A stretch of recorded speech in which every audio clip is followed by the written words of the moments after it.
রাজ্য রাজনীতিতে নক্ষত্র পতন, প্রয়াত রাজ্যের মুখ্যমন্ত্রী বুদ্ধদেব ভট্টাচার্য। বৃহস্পতিবার সকাল 8:20 নাগাদ বাম জামানার শেষ মুখ্যমন্ত্রী জীবনাবসান হয়। শোকের ছায়া রাজ্য রাজনীতিতে। তিস্তা নদীর পাশে শহর জলপাইগুড়ি ছিল বুদ্ধবাবুর বড়ই প্রিয়।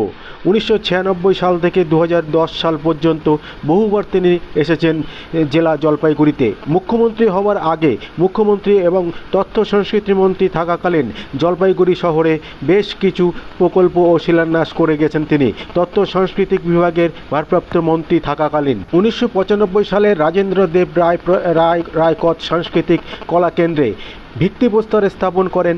পরবর্তীতে উপমুখ্যমন্ত্রী থাকাকালীন 1999 সালে জলপাইগুড়ি স্থিত সরোজেন্দ্র দেব রায়কোট সাংস্কৃতিক কলা কেন্দ্রের উদ্বোধনও করেন তিনি। জলপাইগুড়ি শহরে এসে বহুবার তিনি রাত্রি যাপন করেছেন জলপাইগুড়ি সার্কিট হাউসে। তার কারণ জানি এটাই প্রতিদিন নিয়ম। ওনার বয়সও হয়েছে, উনি অনেকদিন থেকে অসুস্থও ছিলেন, কিন্তু আমার সাথে ওনার যে স্মৃতি, মানে আমাকে তাহলে চলে যেতে হয় সেই 2008 সালের 25শে ডিসেম্বর। সে সময় আমি ছবি আঁকাআঁকি করতাম এবং সে সময় সদ্য সপ্তম বামফ্রন্ট সরকার গঠন হয়েছে। আমি নবম শ্রেণীর ছাত্র।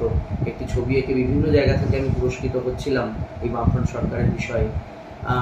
মুখ্যমন্ত্রী জলপাইগুড়ি আসছেন এটা জানতে পেরে আমি সিদ্ধান্ত নিই যে সেই ছবিটা এঁকে তার হাতে আমি তুলে দেবো। এবারে এটা তো ভাবাটা যতটা সহজ, কাজটা ততটাই কঠিন, কারণ মুখ্যমন্ত্রীর বিষয়, সেখানে অনেক প্রোটোকল, অনেক প্রশাসনিক বিষয়। প্রশাসনিকভাবে চেষ্টা করা হয়, দলগতভাবে চেষ্টা করা হয়, কিন্তু সেই বিষয়টা খুব একটা এগোয়নি। মুখ্যমন্ত্রী জলপাইগুড়ির সাংবাদিকদের মাধ্যমে বিষয়টি জানতে পেরে নিজেই উপযাজক হয়ে আমার বাড়িতে সরকারি গাড়ি পাঠিয়ে আমাকে নিয়ে আসেন এবং আমি দেখা করি। সেই অল্প 6 মিনিটের স্মৃতি তার সাথে আমার, যেখানে উনি জিজ্ঞাসা করছেন নাম, কোন স্কুলে পড়ি, কতদিন লেগেছে ছবি আঁকতে, এবং পরবর্তীকালে যখন আমি ওনাকে পায়ে হাত দিয়ে প্রণাম করছি ছবিটি তুলে দেওয়ার পর, উনি আমাকে বলছেন বেস্ট অফ লাক, জীবনে বড় হোক। এই যে কথাটা, এটা আমার কাছে আজও কানে ভাসছে। উনি যখন অসুস্থও ছিলেন তখনও বারবার এই স্মৃতিটাই ঘুরে ফিরে এসছে।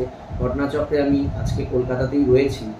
আমি ওনার স্মৃতির প্রতি শ্রদ্ধা জানাচ্ছি। আমি নিজেও শ্রদ্ধাঞ্জলি জানানোর জন্য যাব, এবং ওনার মতন নেতা, ওনাকে ইতিহাস নিশ্চয়ই মূল্যায়ন করবেন, ওনার কাজকে মূল্যায়ন করবেন। পশ্চিমবঙ্গের যুব সমাজের জন্য ওনার যে চিন্তা, তাকে নিশ্চয়ই মূল্যায়ন করবেন, এটুকুই বলার। উনি ভালো থাকুন, পরপারে ভালো থাকুন। ওনার স্মৃতির প্রতি গভীর শ্রদ্ধা, পরিবারের প্রতি সমবেদনা জানাচ্ছি। হ্যাঁ, ওনার দুটো দিক আমরা সবাই জানি আর কি। একটা রাজনৈতিক দিক, উনি দীর্ঘদিন মুখ্যমন্ত্রিত্ব করেছেন, কিন্তু রাজনীতির বাইরেও, রাজ্য সামলানোর বাইরেও ওনার ভেতরে যে মানুষটা ছিল, মানুষ বুদ্ধদেব ভট্টাচার্য, যিনি সাহিত্যিক এবং সংস্কৃতি মনস্ক ছিলেন, তাকে আমরা হারালাম।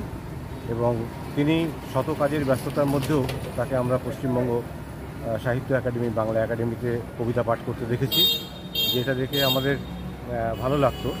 আমরা ওনার রাজনীতিটা হয়তো করতাম না, কিন্তু ওনার এই যে সাহিত্যের প্রতি অনুরাগ এবং সাহিত্যের নতুন প্রজন্মের যে সাহিত্যকে আগ্রহ করার যে ওনার যে বিষয়টা, সেটা আমাদেরকে খুব টানত। তো আমরা তাকে খুব মিস করছি, তাকে আমরা হারালাম। আপনার নাম আর পরিচয়টা দিন। আমি পার্থ বন্দ্যোপাধ্যায়, লেখালেখি করি। ধন্যবাদ।